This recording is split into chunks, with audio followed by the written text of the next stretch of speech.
The closest that I've gotten to listening to that Jesus Jones record is listening to a Jesus Lizard record, if that tells you anything. Or a Tom Jones record. Or a Tom Jones. Dude, if those two collaborated, it would be Tom Lizard. Oh, yeah. I'd listen to Tom Lizard. I would too. Or Jesus Jones.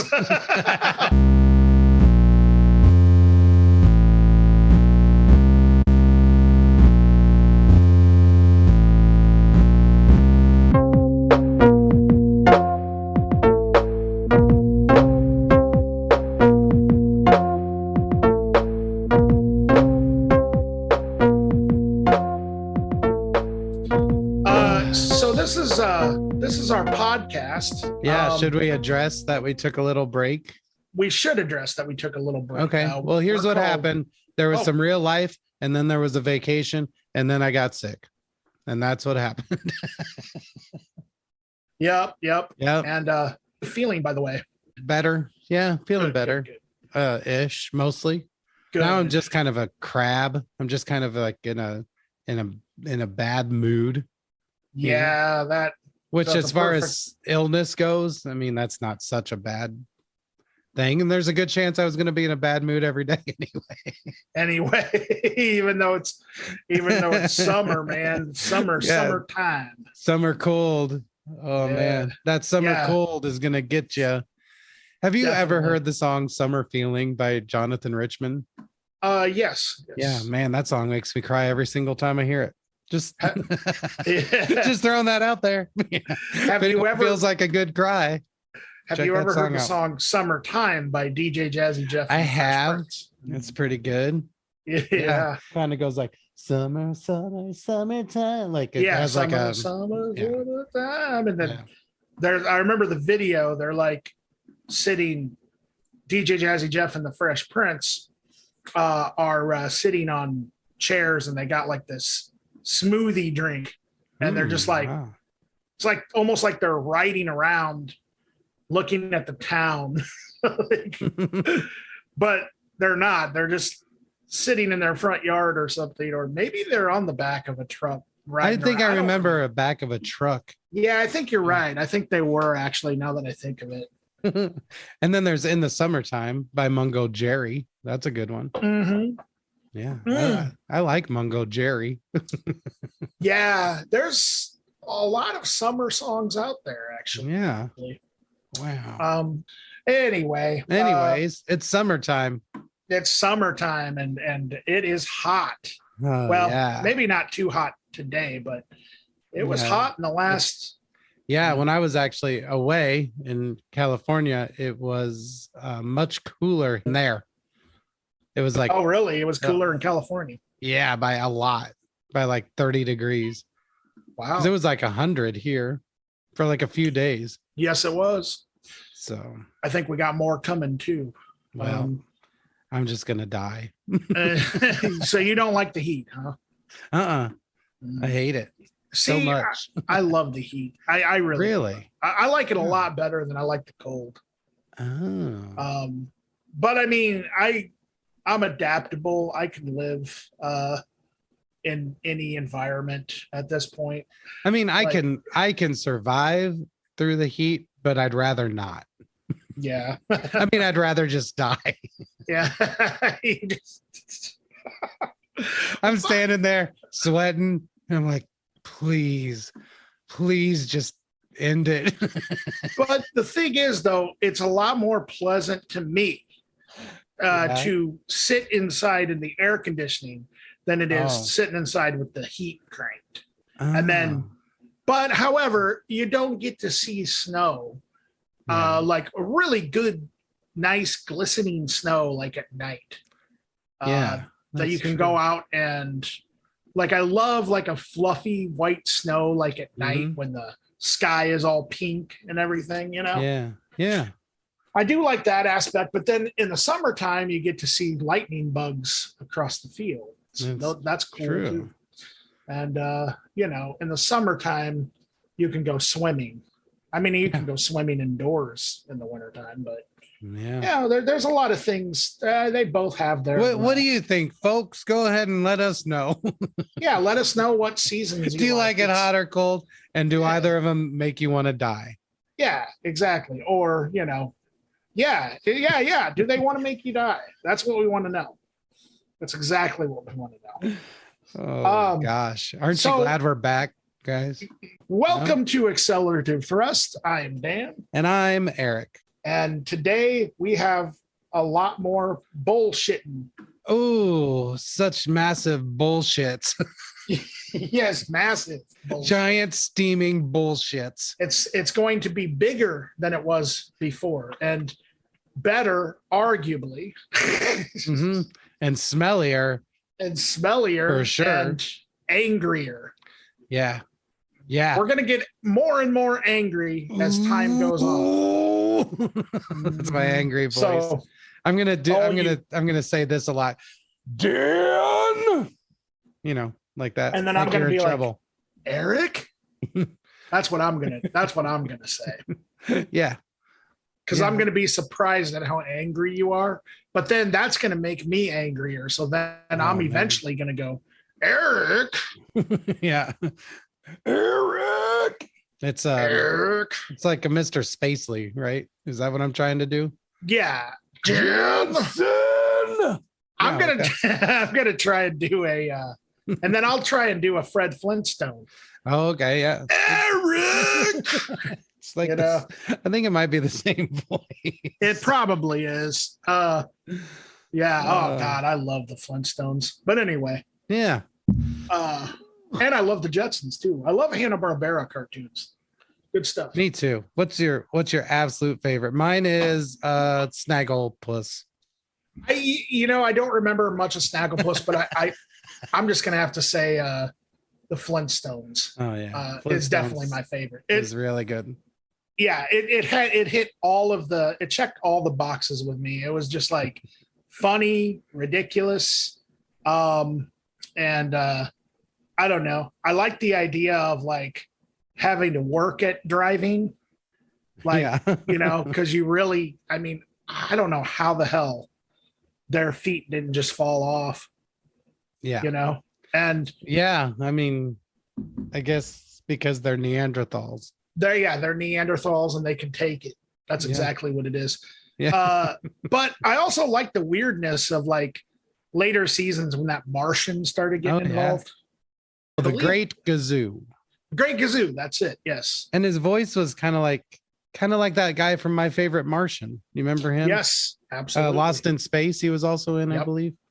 Yep. I wonder if that's who did that voice. It sounded like him, if I remember right. I think it might have been the same guy. I also really like Scooby-Doo. Yeah, I like Scooby-Doo too. Love Scooby-Doo. And I don't know, Hong Kong Phooey was a good one. Yeah. I really liked Pixie and Dixie with Mr. Jinx the cat. Oh yeah, Jinx. But that was part of Huckleberry Hound, which I didn't like very much. So yeah, I wasn't really a big fan of Huckleberry Hound or Yogi Bear. Yeah, but Yogi Bear had a side show too, I think. I don't remember what it was. Me neither. When it comes to bears, I have to say that Winnie takes the cake. Winnie the Pooh. He takes the pot of honey. Yeah, he takes the honey pot. Honey pot, I love you a lot. Honey pot, you say you're not. You got 5 other guys saying love me do, or 5 other girls saying love me do, I think. You ever heard that beat happening? No, I don't. Okay. It does sound very familiar. Yeah. All it is just I think my friend Brooks played it for me. He liked your friend Brooks? Yeah, your friend Brooks too. Our friend Brooks. Oh yes, Brooks. I thought you were talking about Chuck for a second. No, I'm kidding. Not if I can help it. Yeah, that's true. If you can avoid talking about Chuck, and I'm sure Chuck has probably heard that. Yes, Brooks. It would have probably made sense if Brooks would have played that for you, because I know that Beat Happening was a group that like me, Brooks, Travis, and a whole bunch of people were listening to growing up, strictly because Kurt Cobain recommended them. Oh, because he had that K sticker on his guitar. Well, he had the K sticker on his guitar, and he also listed them and Big Black and Jesus Lizard, all his influences. So, nice. And Noah's the reason why I got into Big Black, which totally makes sense because he brought songs about fucking to school one day and showed it off in art class. That I was in an art class with Noah. Great cover.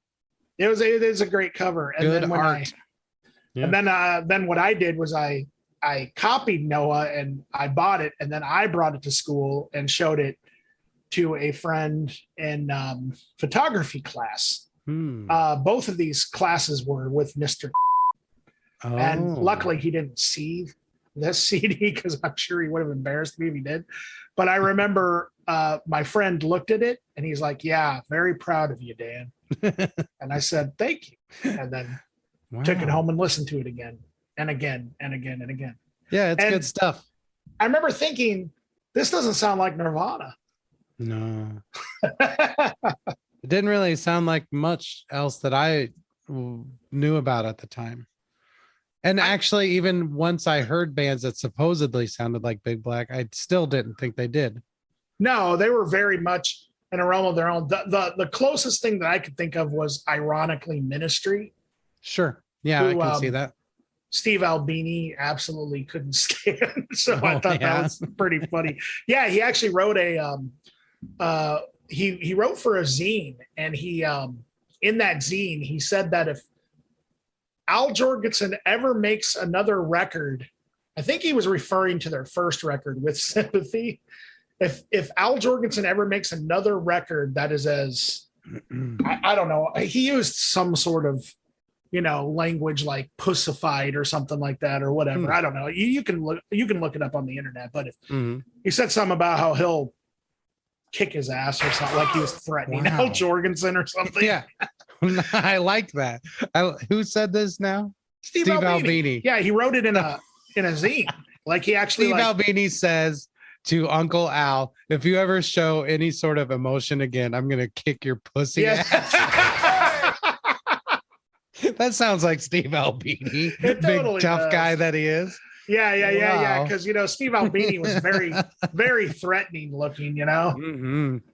For real, it is interesting that like he was so at one time, and the thing is though, one thing about Albini, I will say, it does seem like he's acknowledged and kind of lived up to his mistakes. Like he's owned up to it. Yeah, it seems that way. I actually watched quite a few things on YouTube. He kind of goes through his studio and stuff and shows you how to set up mics and get different tones and things like that. I watched those quite a bit, but yeah, he must have made amends with the world. Yeah, I think Albini does seem like a good guy. You know what I mean? He doesn't seem like an asshole these days. Like you said, I've watched a lot of those videos too. Yeah. And it does seem like he's really kind of acknowledged. Plus, I mean, he was friends with a lot of other people that were, I don't think they would defend Albini's character if he truly was like sort of a piece of shit, like Ian MacKaye, for example, and people like that. Yeah. I don't think. Well, I don't think Lil Bub the cat would have been friends with him either. Who's that? Lil Bub.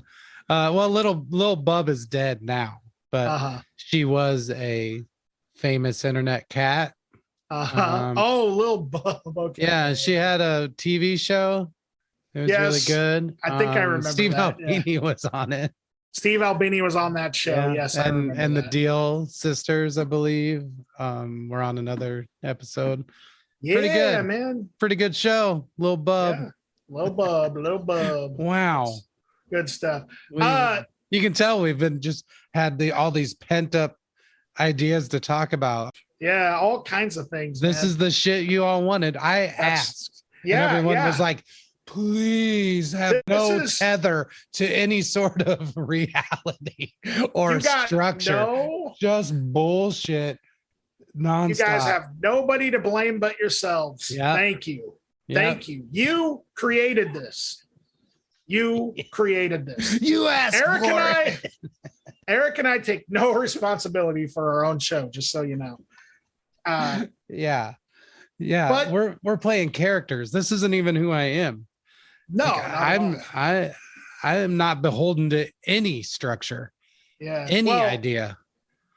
our characters are he's Derek and I'm Ian. Yeah. Derek and Ian. Man. The Derek and Ian show. You know what we do kind of tend to take responsibility for though? What's that? Listening to records. Oh yeah. Yeah. Let's listen to some let's talk about records. That's what we should do now is we should just play the records and be like, well, yeah. I don't know what to say about it. Here you go. Go ahead and sue us. Yeah. Who cares? Here's a list of all the record labels that will want money. Okay. Okay. I'm gonna go first, guys. Let's do it. Let me suck this snot out of my nose real quick. Yeah.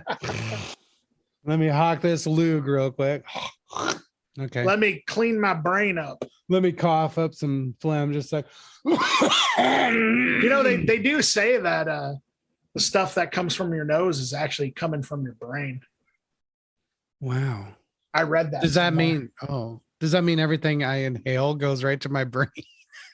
Yeah, I would suspect so. Wow. Straight my up brain, to your my brain is coated in Ajax. This is my favorite drug. The Tide Pods go to your digestive system. Though. Yeah. Oh, do they ever? I've been blowing bubbles for weeks. Maybe that's why you got sick. I didn't mean out of my mouth either. Oh, butt bubbles. Butt bubbles. Butt bubbles. All right. Butt bubbles. Holy shit. All right. So the first record today, my pick is called 8 Kalacas. I don't know what the word Kalacas means. It's not English. And the record is called Fronteras, and it's from this year that we're living in right now, 2022. My friend Nick told me about this because he knows I love all kinds of elements of this. And I am a pretty big fan of Voodoo Glow Skulls, which I think is where we have to start with this to have any credibility at all. But yeah, this is mariachi ska metal. It's in Spanish. I'll just get that out of the way. I don't understand nary a word of this record, but most of the music I listen to, I can't understand the lyrics anyway, so it doesn't really make a difference. But if you do speak Spanish, that might be an extra bonus. But yeah, it's I would say that this leans mostly on the ska, but it's kind of equal parts metal. And I only mentioned the mariachi part because of how the instruments are played. It's a little bit different than what I would call standard ska type of performances.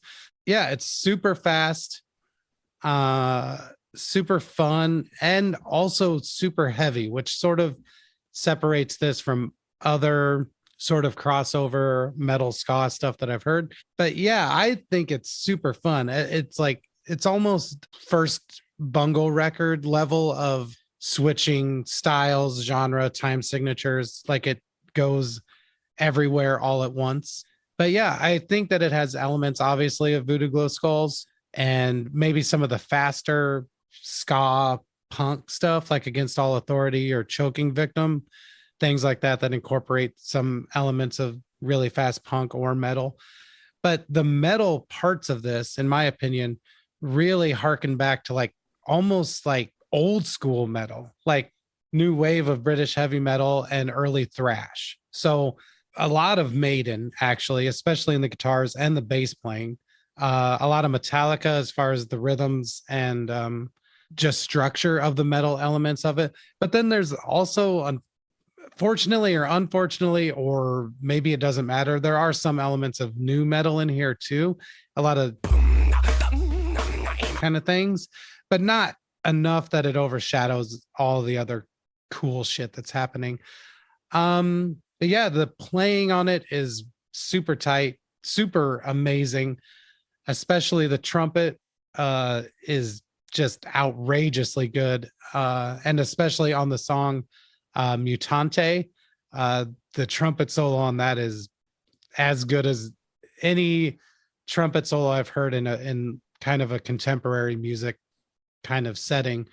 I don't know. When we first were going to review this set of records, it was a long time ago. It really was. It was like 3 weeks, maybe even a month at this point. So when I first listened to this, I was like, hell yeah, this is going to be a super fun summer record. And that was sort of my thinking. And so I think that still stands. If you want a super fun, super high energy record that's different than what you've been listening to. And I mean, this is ska. It's unashamedly ska. It's not ska adjacent. These guys aren't ashamed that they're playing ska. And that's awesome. There's so much new ska happening that's like legit good and not like, I think everyone was sort of shamed, near the end of the 2000s if they were playing ska. And hopefully that seems to be subsiding a little bit. So, but yeah, super heavy, super fun for fans of Voodoo Glow Skulls and Iron Maiden. I don't know what else to say about it. What do you think, Dan? Yeah, when I first saw the cover to this record, I did not know what to expect at all. For some reason, and I don't know if this is for better or for worse, I kind of expected this to be a hip hop record. No, sure. Just upon first impression. Mm-hmm. And then lo and behold, I listened to it and I'm like, holy shit, this is not really a hip hop record. It's the best way to describe it for me would be I kind of call it horror ska core. Sure. Yeah. And now I actually was so intrigued and interested in knowing what a Kalaka was. And so I actually did look up the meaning of Kalaka. It is a skull or skeleton, usually human, commonly used for decoration during the Mexican Day of the Dead festival. Oh, okay. So 8 skulls. Nice. To me, there was this element of like horror to this, like I said, like it kind of reminded me of like horror ska, like almost like in some sense, like almost like Misfits playing ska music or something. Right. But not that it really sounded like Misfits, but just sort of it had that aesthetic to it. Mm-hmm. So I kind of actually thought that Kalacas had like something to do with like a horror theme or something. Yeah. And this is extremely energetic.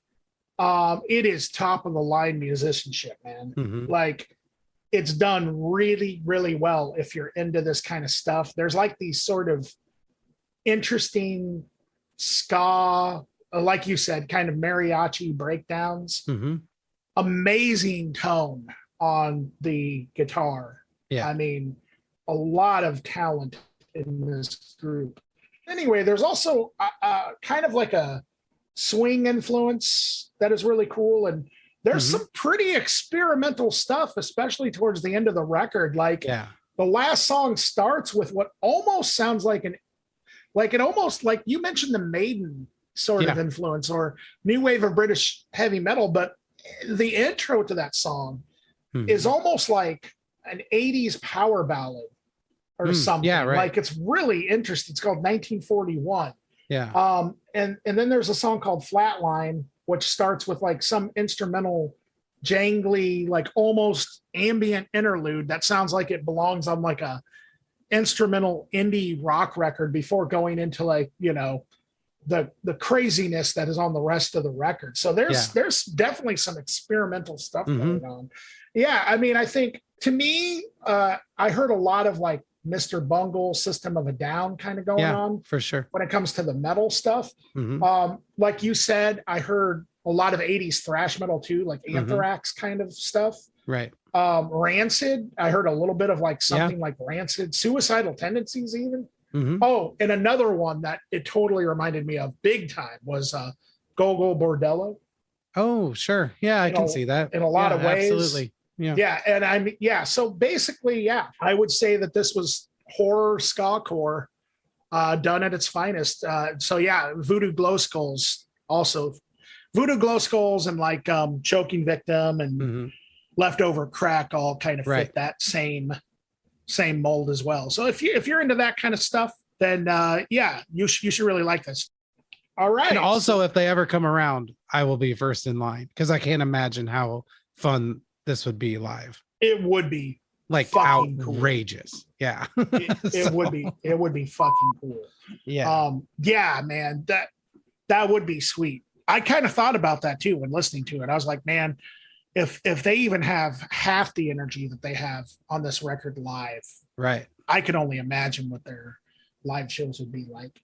So yeah, that brings me to my pick, which is from this group called the Aquarium. Now, I kind of, when I messaged Erik with my pick, I don't know if broke kind of one of our rules, but I don't know, not really. I don't think it's really that big of a deal. But so the Aquarium has 2 releases that I asked Erik to listen to.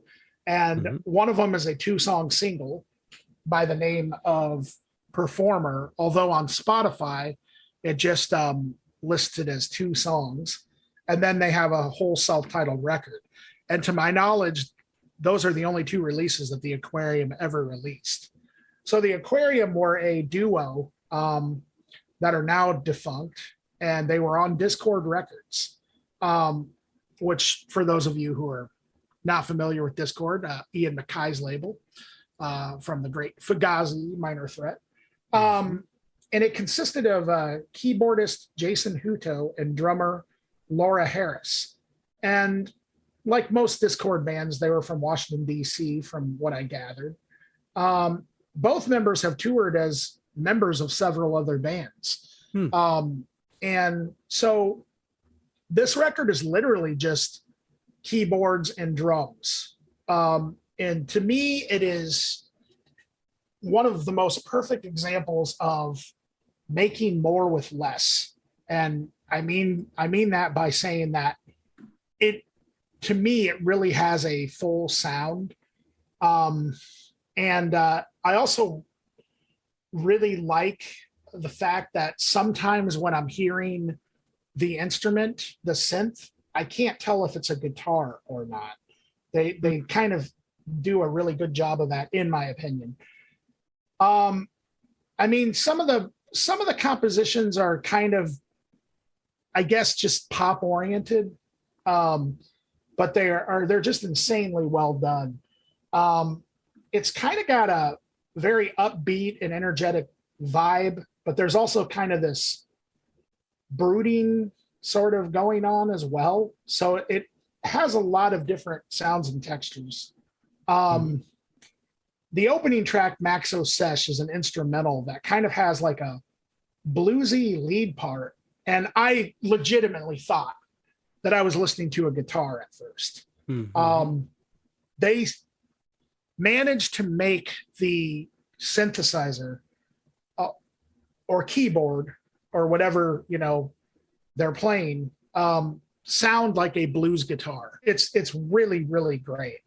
The vocals are done in a really interesting way too, where a lot of times both members are singing together, which, I mean, it kind of creates this like sort of atmosphere to me where like you almost want to be singing along and like sort of dancing around and stuff like that.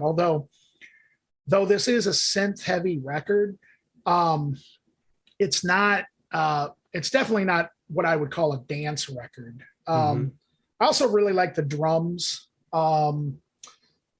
It's very quirky at times, this record. But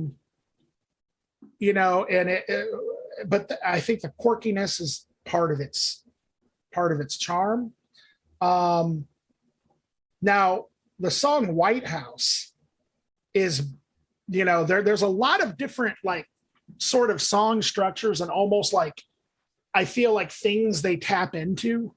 Like, for example, from my perspective, and this might sound very weird to you, Erik, but the song White House to me is basically an Iron Maiden song performed with synthesizers and drums. Like there's almost like this classic rock sort of like shuffle boogie feel that reminds me of like I'm Running Free off the first Maiden record or something. The lyrics sound, kind of political, but I kind of feel like there's also a heavy sort of satirical vibe going on too. And then the 2-song single makes me wish that this band would have continued and put out more records, because the 2 songs on the 2-song single are just great and hilarious. Performer and Battle of the Bands, there seems to be a theme with performing with those 2 songs. So I kind of wonder if there was like a whole concept planned or if that was coincidental. But the song Battle of the Bands, just listening to the lyrics, like if you've ever played in a Battle of the Bands, which I have, it so accurately depicts what is involved with that. And I just had to laugh. And then, you know, it's just a really fun, quirky little, you know, gem that appeared on Discord. And it's also kind of a little, it's not what you normally would think of being associated with Discord. And that's another thing that I really liked about it. I would say if you like a little bit of Six Finger Satellite, a little bit of Brainiac, even Fugazi, but also like if you like sort of quirky poppy duos, like Mates of State is another one that kind of came to mind a little bit, like maybe a more hardcore version of Mates of State, and also a little bit of something like Bruce Hack. So there's definitely this like weird sort of, you know, synthy pop thing going on, but it's also through the filter of like energetic punk rock. I think that you should listen to this record because it's to me it's a lost gem in the Discord catalog. What did you think, Erik? Yeah, I really liked it. I'd never heard of this ever before. I will say if you are going to go listen to this, first of all, you can check our Accelerativ Thrust playlist on Spotify, and that will pretty much every episode, I think at this point, there's representations on that playlist, but it'll help you find the proper Aquarium. Because if you just search Aquarium in Spotify, it's kind of difficult to find. But Absolutely. if you do search the Aquarium, then this is what will come up. So, but yeah, I really liked it. And like you said, I think having us also listen to the 2-song sort of single that came out after this was a good idea too, because it's sort of, I don't know if it really gave us an impression of a new direction or new ideas or anything, but more just a solidification, is that a word, of of what they were already doing. So almost a more of a distillation, you know what I mean? Like it was coming into its own a little bit more, I think, right at that point. But yeah, like Dan said, I described it as synth driven twee-ish angular groove rock, which I know it sounds ridiculous, but that's what it is to me. Obviously there's synths on everything, but the way they're used, it doesn't feel like just a synth and drums. There's a lot of electric piano. In fact, I would guess that every single song has electric piano on it. And if I had to guess, it's probably a Rhodes, but it gets this real bassy, fuzzy bass that I think is really singular to the electric piano. And that is almost through the entire discography. Every song that I think that's the main instrument with the drums. But then on top of that, tons of synthesizers, lots of organs as well. I don't know if they're real tone wheel organs or an emulator or a combo organ. I don't know anything about the specifics, but really nice organ sounds. But yeah, the way they use those, it also adds an element of like fuzz bass to a lot of things. And I think that all sounds nice. The drums are extremely bright and tight and just straight. And that's good. That's where it needs to be to support what they're trying to accomplish. You know, like the scaffolding of this has to be very strong because there's not much happening. It reminded me a lot of like the Rentals in a way, Tripping Daisy in some ways. Stereo Lab and Broadcast. Vocally, a really kind of high spazzy vocal. It reminded me of Montreal, or like I already said, Tripping Daisy, Causey Way, that kind of vocal style. And I love that kind of vocal style. I always call it spazzy, but that's probably not accurate. It's probably just a higher register with a lot of energy. For the most part, though, if someone said, break this down into 3 words, what you think of this band, I kind of thought of it as Trans Am light. I know that sounds ridiculous, but musically, the ideas are very similar. Their sense of humor comes through all the time, like I think does with Trans Am. And I just think it sonically shares a lot of space, and the ideas are similar to what they're trying to accomplish. I would say this is much poppier and less aggressive than Trans Am, but just as far as structure and intent, I would put them in the same realm. Overall, just super fun, engaging, interesting pop. Like it is accessible, but it's not easy. You know what I mean? Yeah. It's not exactly challenging, but it's just not easy music. It's not spoon fed to you. It's like really interesting and super good. But yeah, that's about all I had to say about the Aquarium. I really enjoyed it though. And I wish I would have heard it before now, but what can you do about that? Yeah. What can you do about that except hear it now? Yeah.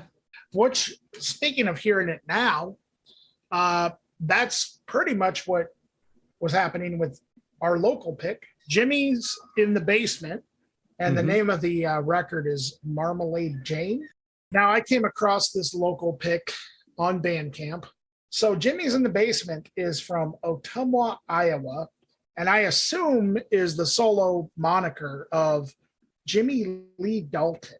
And I say assume the solo moniker because I think I think he plays everything, but I'm not sure. Anybody who knows anything about Jimmie's in the Basement, feel free to correct me. But I would describe this project as really well done alternative rock. But there's a lot, just calling it alternative rock is kind of, it's also kind of hokey a little bit, because I definitely would not call this, I would not call this generic by any means, not even close. I would say that this is really interesting, well done alternative rock, but it has elements of so many things going on. Particularly, there's a lot of psychedelic stuff, pretty heavy on the delay and reverb and effects on the guitars and vocals, which I really, really like. Has a really spacey, trippy sound vibe to it that I just really, really enjoy. And I kind of feel like the Jimmie who's making this is really, his goal seems to be kind of taking you and guiding you through this audio sort of experience, more so than just sort of a just sitting down and listening to something. Like, for example, I think that you could get a lot by listening to this with headphones than, just to say background music or something like that. And I would suspect that maybe is part of the goal. Maybe not. I don't know. But there's also some like stoner metal kind of stuff going on. Some really great songwriting, elements of shoegaze and Britpop as well. And to me, this was just a really interesting, enjoyable listening experience. I really enjoy what it is that Jimmie is doing. I also kind of went through his Bandcamp page, and there's actually several releases that he has put out, and nearly 20 releases, and I've only listened to this one. And so I plan on going through his Bandcamp page and checking it out, checking out the other stuff. And in that sense, that level of output, it kind of reminds me of Sound Science, not I don't think Sound Science and Jimmie's in the Basement necessarily sound alike, but they both seem to be very prolific in their output. Because if I'm not mistaken, it looks like he basically puts out like a release a month or something. Wow. Yeah. At least. And that kind of seems to be the case with Sound Science as well. So these are two local artists that are, really just, they're grinding, man, and they're putting out stuff. And so, I mean, to me, that's just even more reason to, support these guys, because they're just out there doing it. And I'm not sure if he plays live, but if he does have a live ensemble, I could only imagine how great this probably would be live. I think that a lot of this stuff could translate into a really interesting live show. So I don't know. Yeah. But this is a really enjoyable experience. I would say, if you're a fan of, I don't know, Flaming Lips, I heard a little bit of that kind of going on. I heard a little bit of something like the Shins, and also the one group that you recommended that one time, Erik, Kundalini Genie. Oh, sure. Yeah, I can. Some of it kind of reminded me of that. Some Ty Segall kind of going on, like not the Ty Segall, not the really garagey stuff, like, or the punkier stuff, but a lot of the more sort of experimental, sort of I don't know, textural stuff that Ty Segall does. Brian Jonestown Massacre, Dark Family, even a little bit of something like sort of like Hum or something kind of going on. That's sort of where I would say like the closest to like the stoner metal element, even though Hum's not really stoner metal, but it's like, there were some riffs. There were some riffs going on here, really good stuff. I really enjoyed it. What did you think, Erik? Yeah, I liked it a lot. It seems to be on a label called Speak Up Records. Oh yes, I forgot that. I don't know much about, but looking at their releases, I know some of these people, like Nalani Proctor, who we've had on the show, is on there, and so I'm gonna have to look into that record label a little bit more, obviously. But yeah, Jimmie's in the Basement.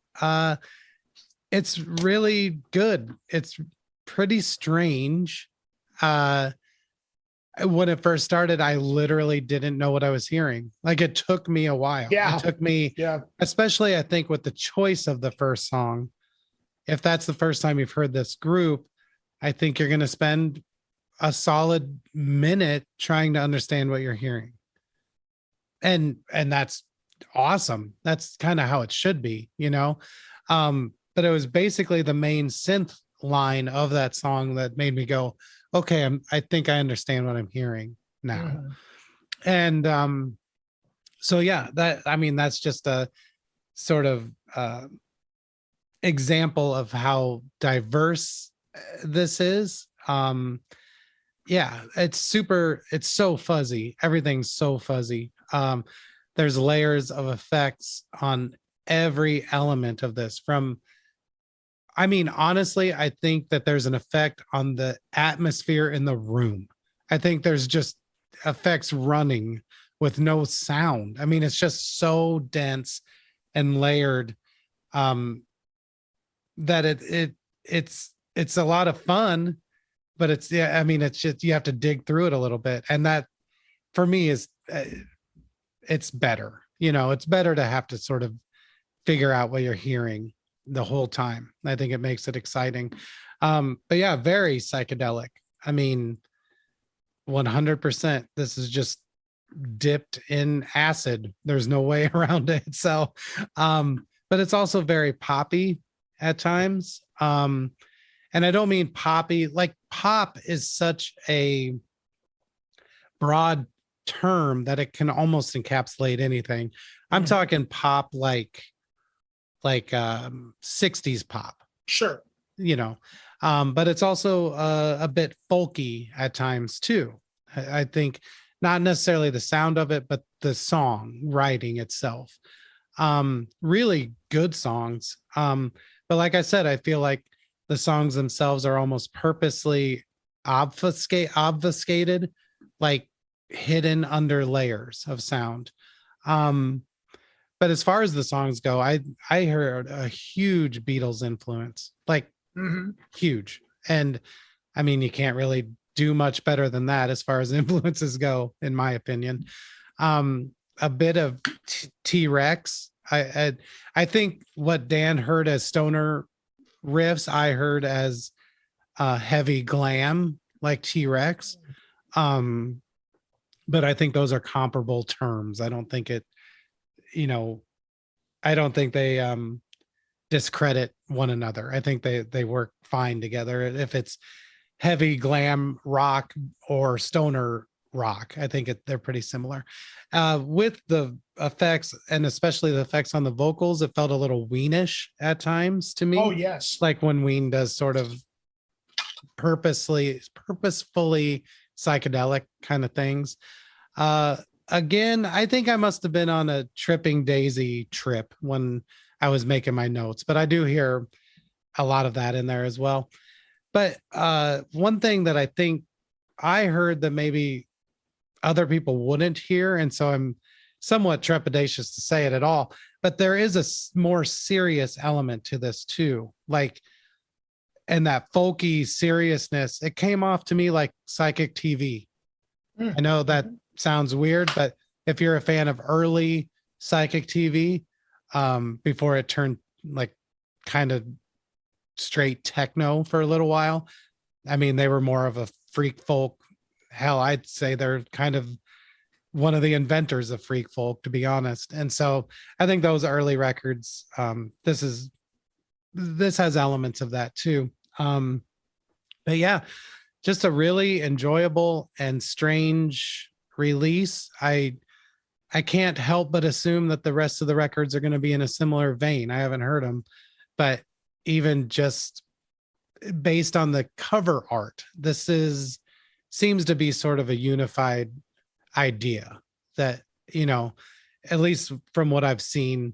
I hope to listen to more of it, and I would love to see this live. I don't know if they play live. I'd like to find out, because it would be an experience.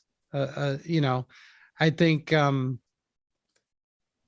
think people doing like real heavy psych stuff without it crossing over into noise or like aggressive kind of things. It's rare. It's rare for someone to just be like, I'm going to make psychedelic pop music and just go for it and do it. So I really liked it, and I hope to hear more from Jimmie's in the Basement and from Speak Up Records as well. So yeah, absolutely. Speak Up Records, man. I'm gonna have to scope that label out. Yeah, I forgot to mention that because I knew that it was on Speak Up Records, and I knew that Nalani Proctor was affiliated with that label as well. mm-hmm. So that's really, really, really good stuff. Oh, we still have to do the calendar. Derp. We do have to do the calendar, don't we? Okay, we'll talk about some shows. So let's start with the 29th, Wednesday, the 29th of June. This show is at Lefty's Live Music, and it is Hoods. They're from Sacramento, hardcore punk, with locals Dose and Cursed Existence. So that's on Wednesday, tomorrow. And then on Friday, July 1st, this first one's also at Lefty's Live Music, Mutant League Records 10-year anniversary tour. So I don't know most of these groups, but I'm going to say it. Settle Your Scores with Chief State, Wilmette, Eugene Levy, and Look at Me. So that should be cool. Well, you know who Eugene Levy is, right? I do. Yeah. Okay. He was in Schitt's Creek. And American Pie is the one that I remember. Oh, yeah, right. American Shit. Also on Friday, July 1st. This one's at Gabe's Oasis in Iowa City, Cairo, and Witchcraft. Now, this one, I don't know if this is a show or like a discussion. It's called Discussions with Cairo and Witchcraft. And actually, this one is at the PS1 Close House, which is the new PS1 mansion in Iowa City. Well, the mansion's very old, but it's been acquired by PS1. So that's maybe a little more artistic of a thing than just a show, but I don't know. Look into it. I don't know. I'm just throwing things out there.